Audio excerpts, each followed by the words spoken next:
Clip number 40، اس پہ آپ انشاءاللہ قرآن پاک کی سورہ بقرہ کی آیت نمبر 117 سے 119 تک کی تلاوت، ترجمہ اور تفسیر صراط الجنان سنیں گے۔ بسم اللہ الرحمن الرحیم۔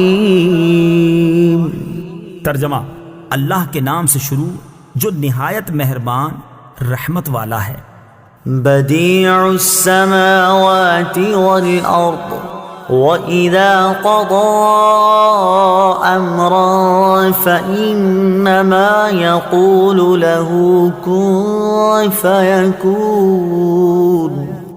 ترجمہ: وہ بغیر کسی سابقہ مثال کے آسمانوں اور زمین کو نیا پیدا کرنے والا ہے، اور جب وہ کسی کام کو وجود میں لانے کا فیصلہ فرماتا ہے تو اس سے صرف یہ فرماتا ہے کہ ہو جا، تو وہ فوراً ہو جاتا ہے۔ بدیع بغیر مثال کے بنانے والا۔ تفسیر صراط الجنان میں ہے بدیع کا معنی ہے کسی چیز کو بغیر کسی سابقہ مثال کے نئے طور پر بنانے والا۔ اللہ تعالیٰ کے آسمانوں اور زمین کو پیدا کرنے سے پہلے نہ کوئی آسمان تھا اور نہ زمین، تو اللہ تعالیٰ نئے طور پر اسے عدم سے وجود میں لایا۔ اللہ تعالیٰ تمام مخلوق کے اعتبار سے بدیع ہے، کیونکہ اللہ تعالیٰ نے ہر چیز کو خود ہی وجود بخشا ہے، پہلے کسی شے کی مثال موجود نہ تھی۔ وَإِذَا قَضَى، اور جب فیصلہ فرماتا ہے۔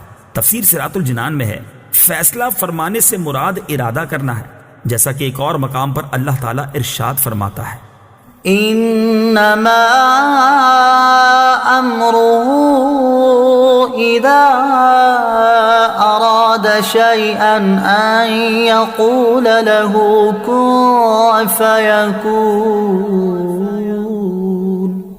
ترجمہ: اس کا کام تو یہی ہے کہ جب کسی چیز کا ارادہ فرماتا ہے تو اس سے فرماتا ہے ہو جا، تو وہ فوراً ہو جاتی ہے۔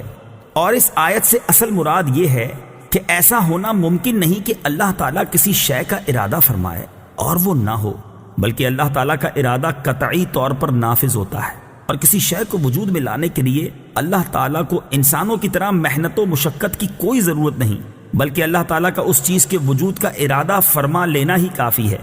یاد رہے کہ اللہ تعالیٰ کسی بھی کام میں کسی کا محتاج نہیں، اور اللہ تعالیٰ کا مختلف کاموں کے لیے فرشتوں کو مقرر کرنا حکمت ہے، حاجت نہیں۔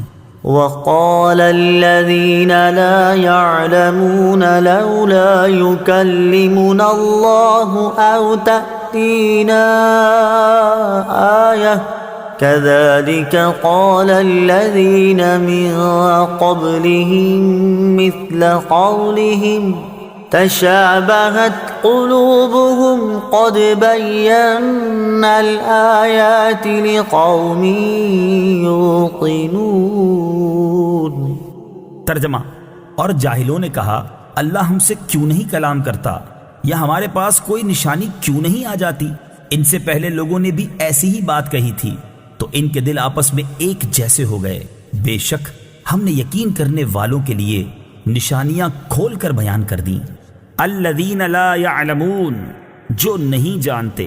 تفسیر صراط الجنان میں ہے اس آیت کی ایک تفسیر یہ ہے کہ یہودیوں نے حضور پرنور صلی اللہ تعالی علیہ وآلہ وسلم سے کہا کہ اگر آپ اپنے قول کے مطابق اللہ تعالیٰ کے رسول ہیں تو اللہ تعالیٰ سے فرمائیے کہ وہ ہم سے کلام کرے تاکہ ہم خود اس کا فرمان سن لیں۔ اس پر اللہ تعالیٰ نے ارشاد فرمایا کہ ان سے پہلے یہودیوں نے بھی حضرت موسیٰ علیہ السلام سے ایسی ہی بات کہی تھی۔ دوسری تفسیر یہ ہے کہ مشرکین مکہ نے حضور اقدس صلی اللہ تعالیٰ علیہ وسلم سے کہا کہ اللہ تعالیٰ جس طرح فرشتوں اور انبیاء کرام سے کلام فرماتا ہے، اس طرح خود ان سے آپ صلی اللہ تعالیٰ علیہ وسلم کی نبوت کے متعلق کیوں کلام نہیں فرماتا، تاکہ ہمیں یقین ہو جائے کہ آپ نبی ہیں اور ہم آپ پر ایمان لے آئیں، یا ہمارے پاس کوئی ایسی نشانی کیوں نہیں آ جاتی جس سے ہمیں آپ کی صداقت معلوم ہو جائے۔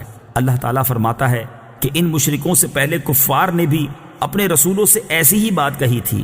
یہ ان کا کمال تکبر اور نہایت سرکشی تھی کہ انہوں نے اپنے آپ کو انبیاء کرام علیہ السلام اور ملائکہ کے برابر سمجھا۔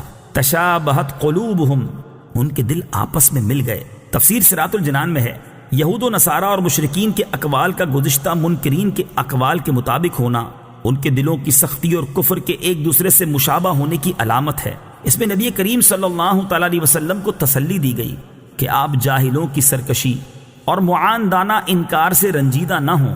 پچھلے کفار بھی اپنے انبیاء علیہ السلام کے ساتھ ایسا ہی کرتے تھے، جیسے یہودیوں نے حضرت موسیٰ علیہ السلام سے کہا تھا کہ ہم آپ کی بات نہ مانیں گے جب تک اللہ تعالیٰ کو اعلانیہ نہ دیکھ لیں۔ یاد رہے کہ کفار سے معاشرت، لباس اور وضع قطع میں بھی مشابہت کرنا منع ہے کہ ظاہر باطن کی علامت ہوتا ہے اور ظاہر کا باطن پر اثر ہوتا ہے، لہٰذا کفار کے طور طریقے سے بالکل دوری اختیار کی جائے تاکہ ان کا ظاہر مسلمان کے باطن کو متاثر نہ کرے۔